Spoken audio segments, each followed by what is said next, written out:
3장 1절에서 7절까지.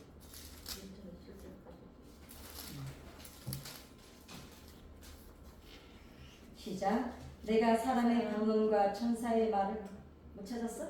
1절부터 13장 1절부터 시작. 내가 사람의 방언과 천사의 말을 할지라도 사랑이 없으면 소리나는 부류와 울리는 꽹과리가 되고 내가 예언하는 능력이 있어 모든 비밀과 모든 지식을 알고 또 산을 옮길 만한 모든 믿음이 있을지라도 사랑이 없으면 내가 아무것도 아니요 내가 내게 있는 모든 것으로 구제하고 또 내 몸을 불사르게 내줄지라도 사랑이 없으면 내게 아무 유익이 없느니라. 사랑은 오래 참고 사랑은 온유하며 시기하지 아니하며 사랑은 자랑하지 아니하며 교만하지 아니하며 무례 행하지 아니하며 자기의 유익을 구하지 아니하며 성내지 아니하며 악한 것을 생각하지 아니하며 불의를 기뻐하지 아니하며 진리와 함께 기뻐하고 모든 것을 참으며 모든 것을 믿으며 모든 것을 바라며 모든 것을 견디느니라. 아멘. 그 중세 시대를 우리가 이제 암흑기라고 합니다. 뭐 천년, 10천년이 그냥 뭐 종교적으로든 종교가 이제 어두울 때니까 모든 이제 나라들이 어려웠죠. 근데 그때 이제 활동했던 많은 작가들이 있어요. 그 중에서 제일 대표적인 작가가 러시아의 톨스토이입니다. 이분은 아주 신실한 믿음 기독교인이었고 믿음의 가정에서 자라셨고 그리고 아주 아무튼 그분은 영적으로 아주 대단한 분인데 또 작품도 뭐 대단한 분입니다. 그래서 이분은 모든 자기의 단편 앞부분에 꼭 성경 기조를 넣어요. 그러니까 뭐 예술, 이 사람이 워낙 유명한 작가니까 이분의 작품을 안 읽으면 사실 작가든지 뭐든지 안 읽는 사람이 없는데 이분은 그렇게 자기의 작품 앞에 꼭 성경 기조를 꼭 써놔요. 그래서 이분이 제일 많이 사용하는 그 성경 기조이 뭐냐면 사랑에 관한 겁니다. 그래서 이분이 뭐라고 얘기를 했냐면 기독교는 신비의 종교가 아니다. 신비하고 막 알 수 없고 이런 게 아니라 그리스도 예수님을 닮는 게 본질이다. 기독교는 그 다음에 예수님을 닮는 비결이 구체적인 비결이 뭐냐면 성경 구절에서 다 발견할 수 있다. 그러니까 예수님을 어떻게 하면 우리가 예수님처럼 살 수 있을까요? 그 신경 쓸 게 없다는 거예요. 저 같은 경우는 그래서 예수님을 닮는 삶이 뭘까? 한마디로 얘기를 하면은 하나님을 경외하고 나중 곳에 임하는 거. 이게 예수님의 삶이었어요. 그죠? 십자가를 못 박히신 거는 뭐 우리가 할 수 없는 일이고 그건 우리를 본하시기 위해서 하신 일이고 다른 것은 예수님이 낮은 곳에 계셨어요. 낮은 곳에.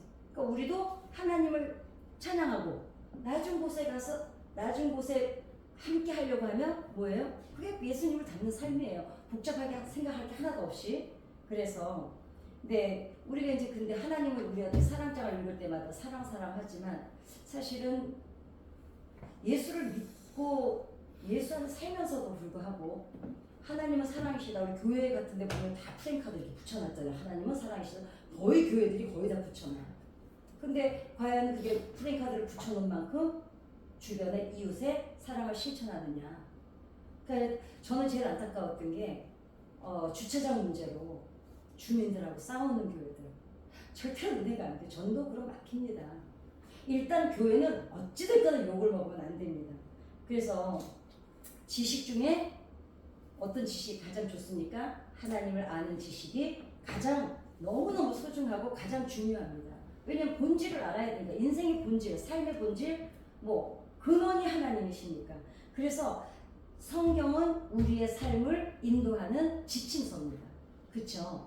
그런데 이제 요즘에는 어떤 패단이 있냐면 사실 저도 이제 유튜브를 하고 있지만 사람들이 성경을 거의 안 읽어요.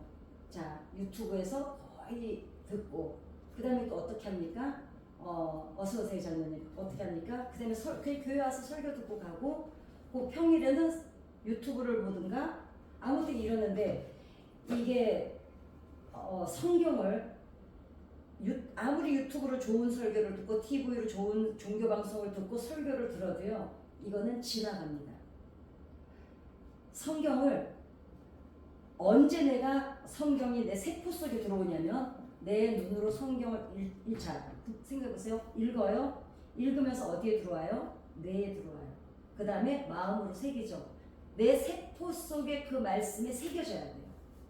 그래야 말씀이 어떻게 되냐면 삶에서 흔적과 능력으로 나타나는 건 내가 성경은 설교 차라리 교회 와서만 듣고 유튜브도 뭐 안 들어도 괜찮아요.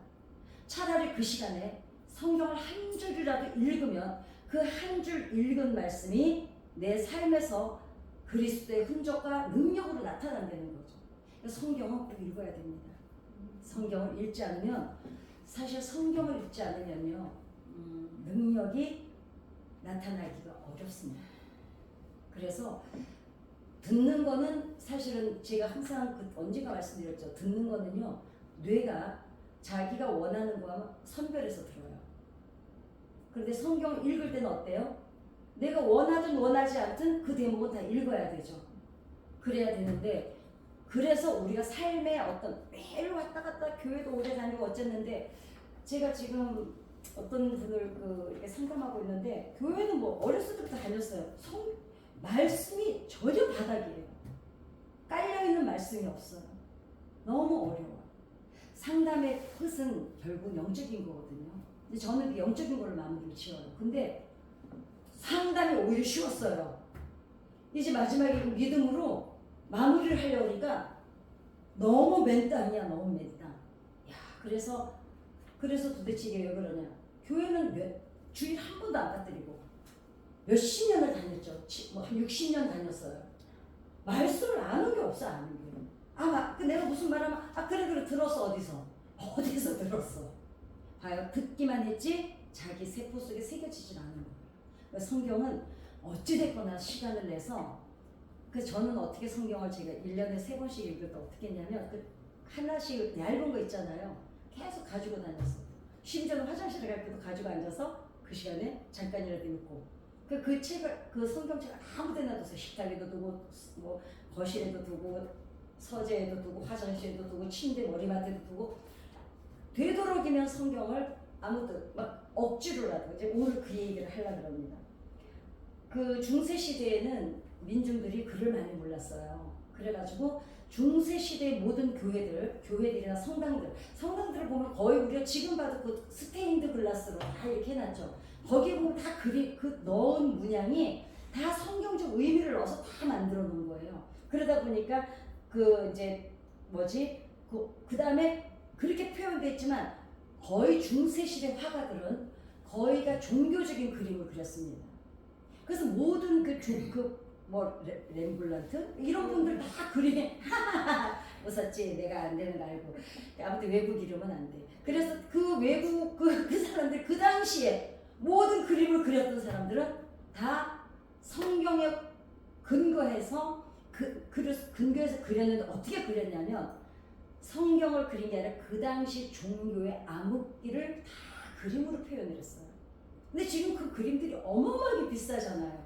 근데 그때는 그분들이 누구한테 핍박을 받았냐면 종교인들한테 성직자들한테 핍박을 엄청 받았습니다.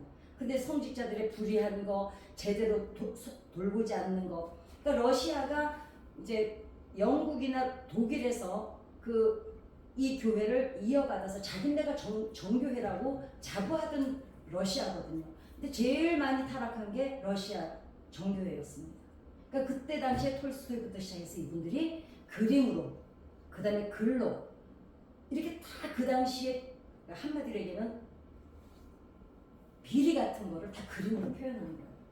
그래서 그림을 제가 보니까 그렇더라고요. 그래서 사도 요한이 지금 사도 요한이 요한 일서를 쓸 때 그 당시에는 영지주의 아시죠? 그 신비주의의 그 지식을 가르쳐 가지고 아무튼 이단입니다. 이단. 영지주의는 이단입니다.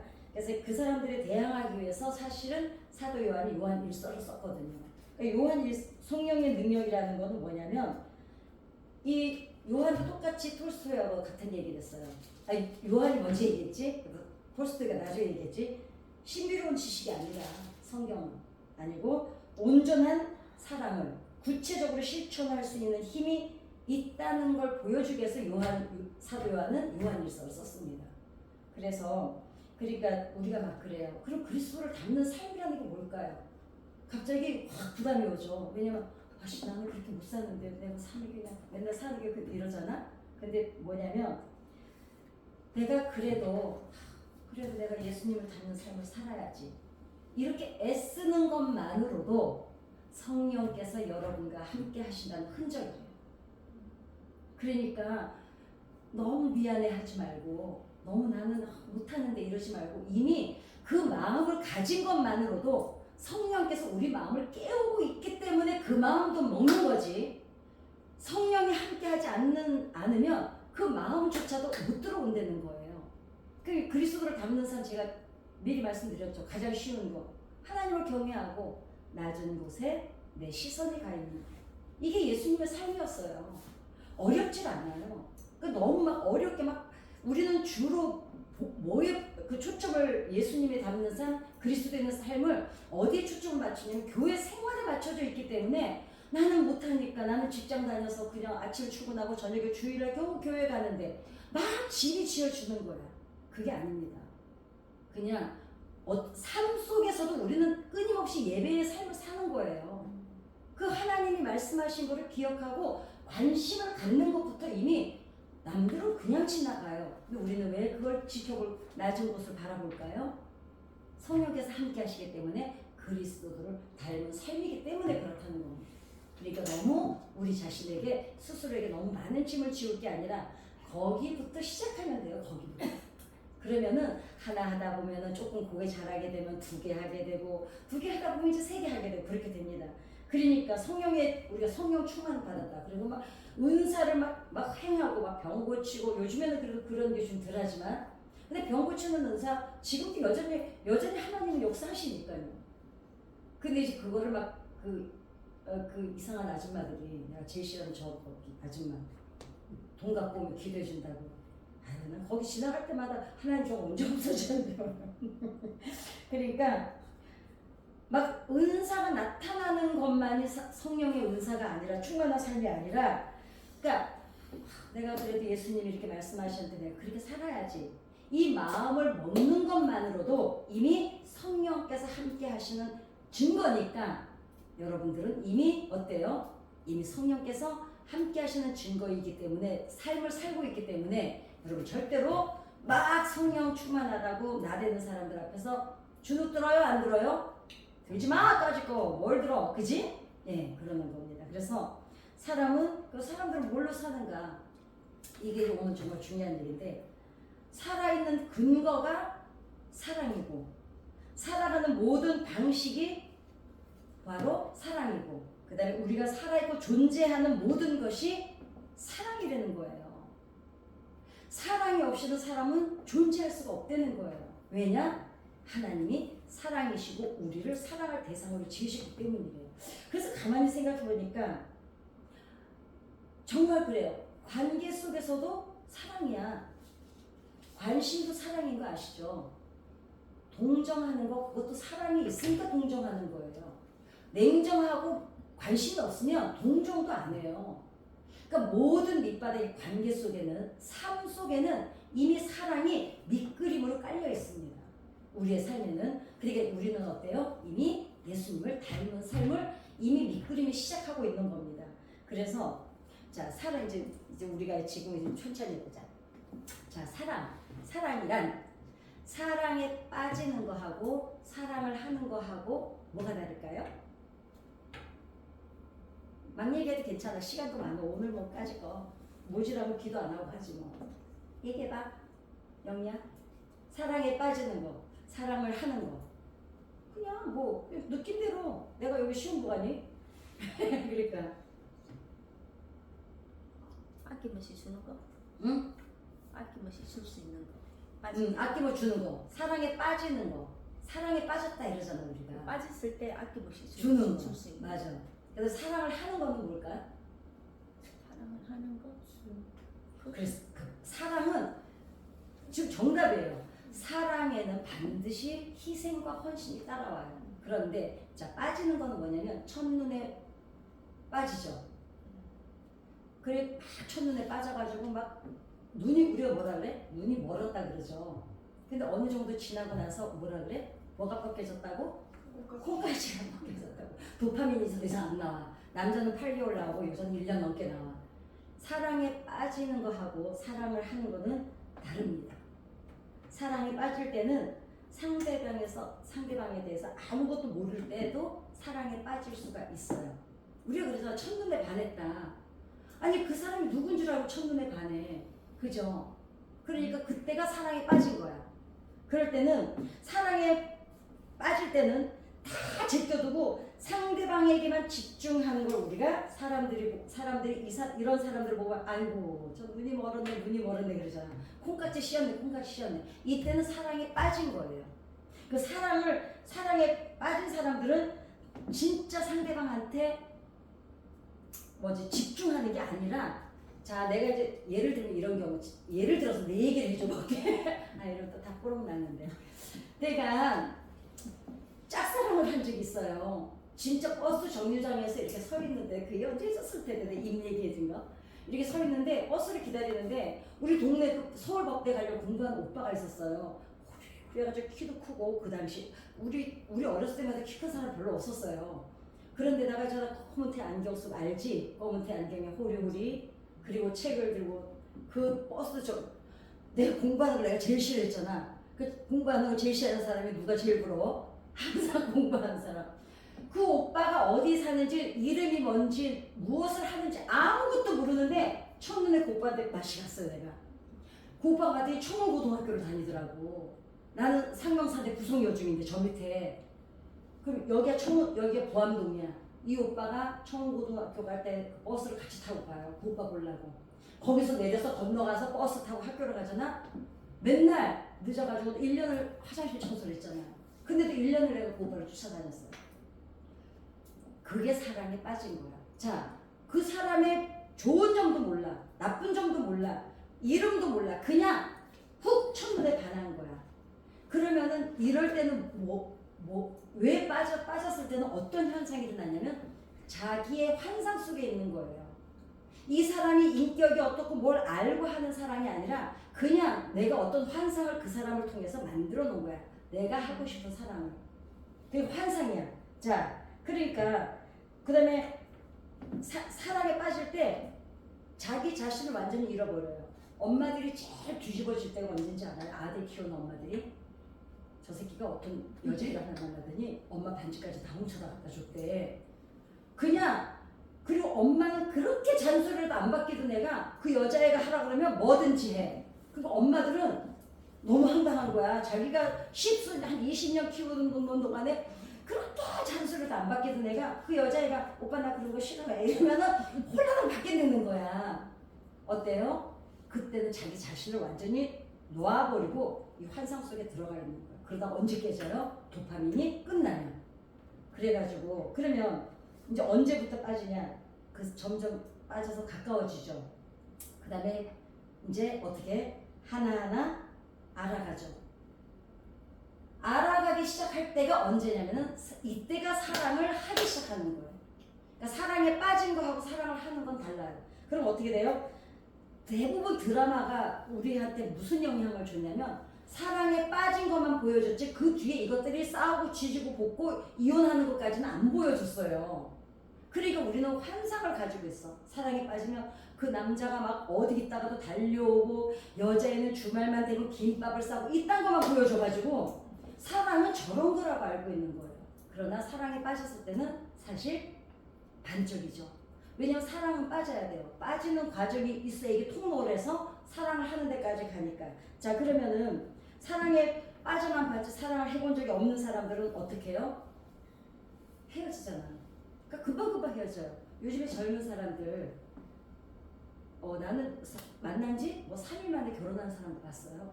신혼여행 갔다가 오는 길에 와서 이혼해요.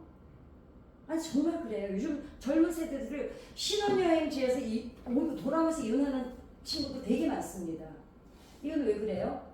그 잠깐 사이에 빠졌다가 그래 빠졌는데 나처럼 이렇게 훅 빠졌단 말이야. 그랬더니 알고 봤더니 걔가 되게 성질도 못되고 나쁜 놈이야. 그러면은 엄마야 이러고는 얼른 손대지. 그러니까 사랑에 빠지기만 하지 사랑을 하는 법은 배우지를 못하는 거예요. 이게 뭐예요? 책임도 사랑입니다. 자 그러면 너무너무 강렬한 건 순간이죠. 근데 그 다음부터는 어떻게 돼요? 이제 방귀 뀌는 것도 봐야 되고 이빨에 꽂히는 것도 봐야 되고 자다 일어나서 머리 뒤집어진 것도 봐야 되고. 근데 그렇게 사랑을 하는 거에는 뭐가 따라야 될까요? 의지가 필요하죠. 이제는 감각적 강렬한 감정만 갖고 할 수 있는 게 아니라 이제는 의지가 필요해요. 그 의지적인 사랑을 누가 제일 많이 하는지 아시죠? 엄마, 부모들. 자식들하고 키운 거 잘 생각해 보면 사랑에 빠지는 거하고 사랑을 하는 거가 가장 설명이 쉽습니다. 자, 애가 처음에 딱 태어났을 때 난리가 나죠. 그때 애한테 다 사랑에 빠지잖아요. 그게 훅 가가지고. 그랬는데 그 애가 그 다음부터 뭔 짓을 해요? 뻘짓 다 합니다. 똥 싸고 못난지 막 엄마들이 내다버리고 싶은지. 인간으로서 보여줄 수 있는 밑바닥은 언제 다 보여줘요? 애기 때 다 보여주는 거예요. 애가 그죠? 자다 말고 밥 달라고 울어 제끼고 젖 달라고 그러고 똥 싸고 울어 제끼고 오줌 싸고 울어 제끼고 뭐든지 우는 걸로 그냥 다 요구를 하잖아요. 그리고 뭐 무슨 짓이든 다 해. 똥 다 치워주고. 그러니까 인간으로서 보여줄 수 있는 밑바닥은 언제 다 보여줘요? 부모에게 애기 때 다 보여줘요. 더 이상 보여줄 밑바닥이 없어. 부부지간에 아무리 사랑해도 똥 싸는 거 보여줘요? 안 보여줍니다. 그죠? 애는 다 보여주잖아요. 근데 이 엄마들 똥기저귀가 더럽다고 애하고 똥기저귀하고 같이 버려요? 안 버리죠. 그쵸? 그게 왜 그래요? 그때부터는 뭘로 사랑해요? 의지를 가지고 책임지는 사랑을 하는 거예요. 이게 부모 사랑이에요. 이게 사랑을 하는 거야. 사랑에 빠졌을 때가 아니고 사랑을 하는 과정입니다. 그러니까 어때? 부모들이 항상 그래요. 속이 새카맣게 탔다고. 근데 자식 한번 낳아놓으면 어때요? 시집장가 보내면 끝낼 것 같죠? 권사님 어때요? 시집장가 하선이 하원이 태어나도 뭐 그때부터 또 일이야. 죽어 나와서 기도해야 되잖아. 그러니까 자식을 낳는 순간부터 어때요? 부모 노릇이 언제 끝나느냐? 가슴에 손을 얹어놔야 끝난다는 거예요. 이 뭐예요? 죽어서 우리가 다 손을 이렇게 얹어놓잖아. 죽어야 끝나는 게 부모인데 이 사랑이 바로 의지적인 사랑, 책임지는 사랑이라는 거죠. 그러니까 정말 그래. 이 세상에 가장 높은 차원의 사랑을 꼽으라 그러면 부모 사랑이래요.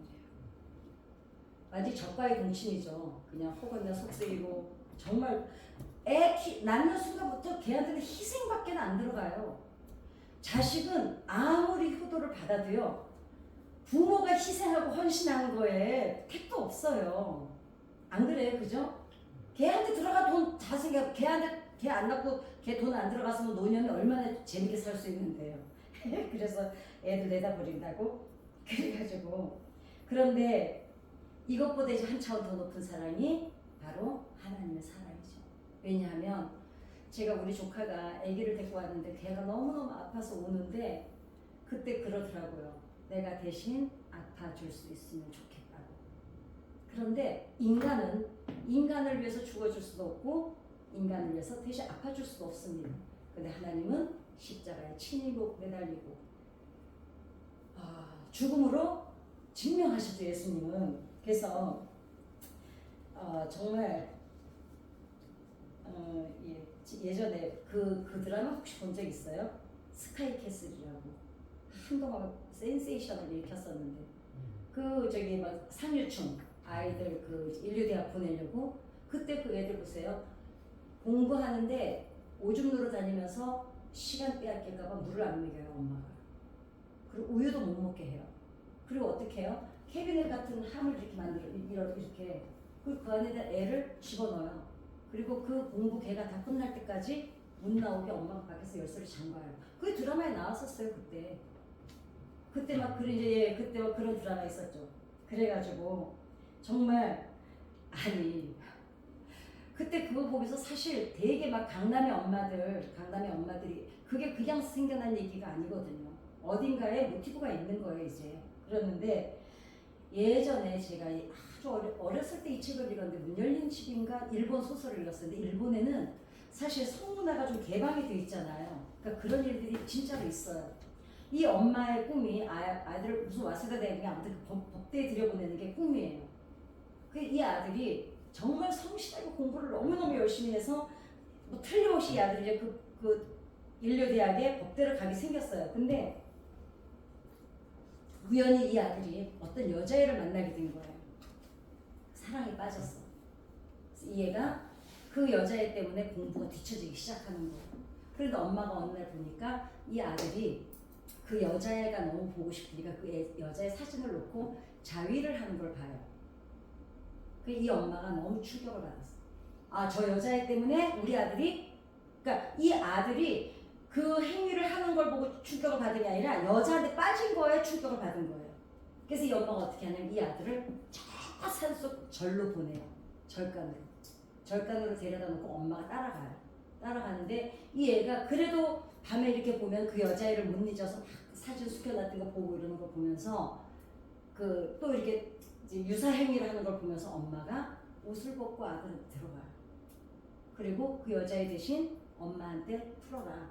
그리고 대신 대학만 들어가면 마음껏 그 여자애를 만나라. 이게 일본에서도 이게 되게 아무튼 막 그 미우라야고가 썼든지 아무튼 그랬어요. 그랬는데 그 아들이 결국은 그 엄마한테 그 행위를 하면서 얘가 그 자괴감이 말도 못해요. 그런데 그때부터 어떤 기분으로 공부를 하냐면 분노로 공부를 해요. 내가 대학을 꼭 들어가 주마. 그리고 대학에 붙습니다.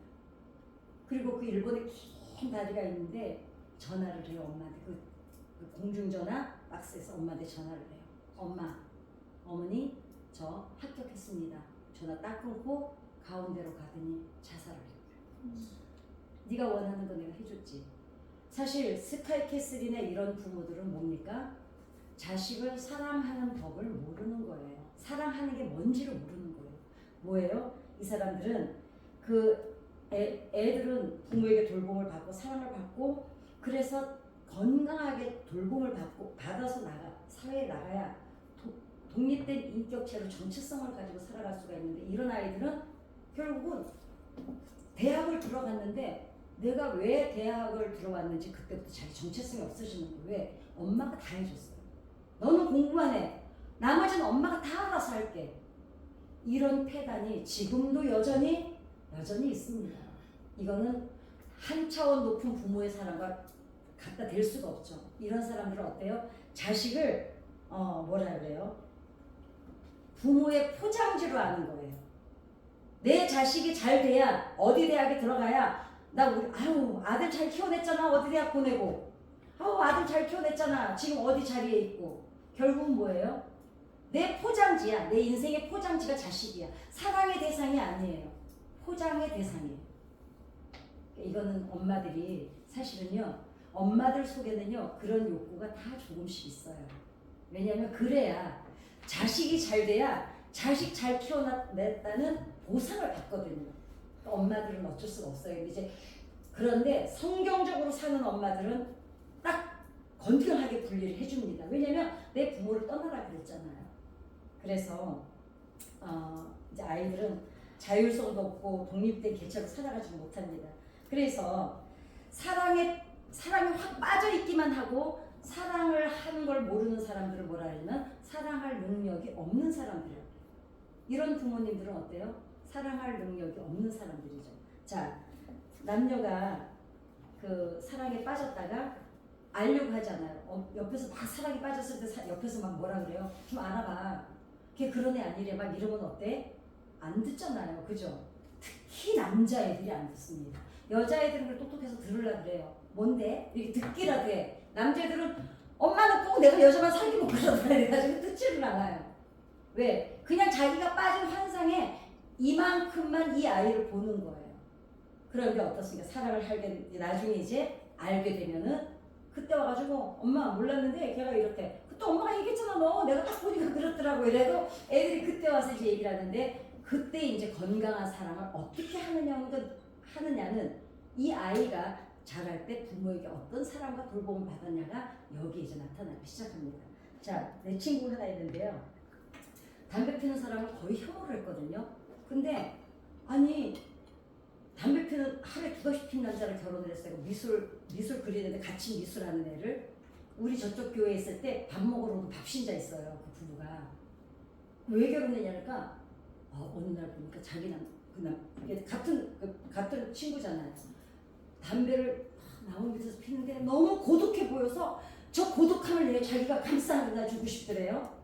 그러니까 사랑에 빠지면 자기가 제일 싫어하는 게 아버지가 폐암으로 돌아가시기 때문에 걔는 담배 피는 사람을 질색을 하거든요. 결국 담배 피는 남자를 결혼을 해요. 그러니까 여자들도 남자들도 사랑에 빠지면 어떻게 해요? 그 사랑하는 대상을 통해서 그 대상의 거울을 통해서 세상을 다시 봐요. 그러니까 취미도 바뀌어. 좋아하는 음식도요. 그 전에 뭐 좋아했거든요. 갑자기 바뀌어요. 그 남자가 좋아하는 음식이나 그 여자가 좋아하는 음식이나 그렇게 이제 하는데 중요한 거는 사랑에 빠져야만 사랑을 할 수 있는 과정에 들어가지만 이제 성숙한 사람들은 사랑을 어떻게 합니까? 부부들 오래 산 부부들요. 결혼 생활을 권사님 결혼 생활 몇 년 되셨어요? 거의 한 50년 되지 않습니까? 그죠?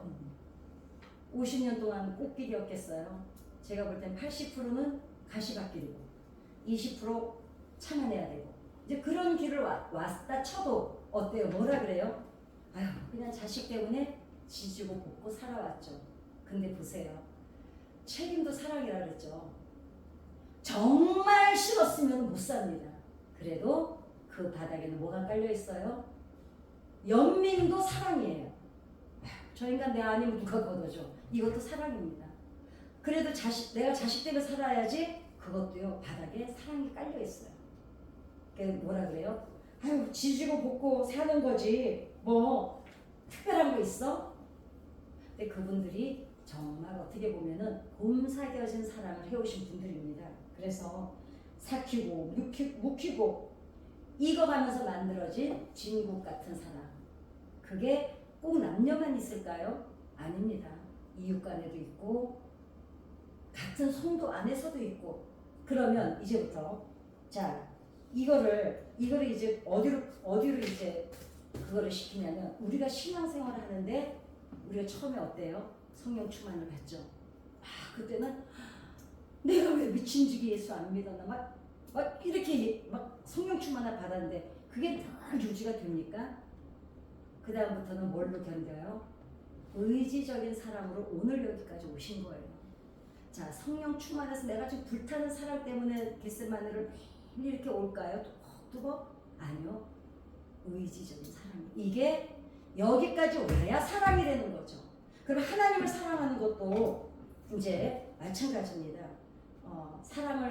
사랑에 빠졌을 때는 어때요? 허물도 안 보고 덮고 가죠. 근데 사랑을 할 때는 어떻게 합니까? 문제가 나와요. 그럴 때 어떻게 해요? 덮고 갑니까? 해결하면서 삽니까? 해결하면서 살죠. 사랑에 빠졌을 때는 문제를 막 누가 얘기해줘도 소용없어요. 자기가 본 것만, 자기 환상만 쫓아가요.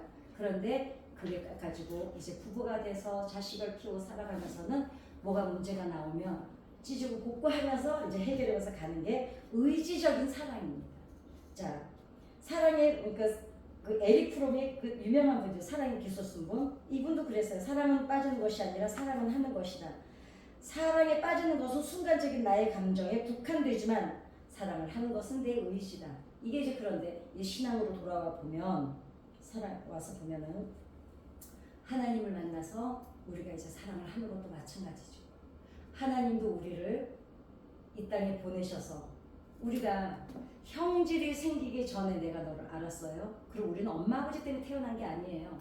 이미 하나님께서 우리를 데리고 계시다가 우리 엄마 아버지를 통해서 보내셨을 뿐이지 왜 난자 정자가 만나기 전에 이미 형질이 생기기 전에 내가 너를 알았고 복중에서 너를 보았고 내가 태에서 너를 불러냈다 그러니까 우리는 온전히 하나님께서 우리를 곁에 두셨다가 이 땅에 보내서 왔는데 여기 오면서 하늘나라 일을 잊어버리죠.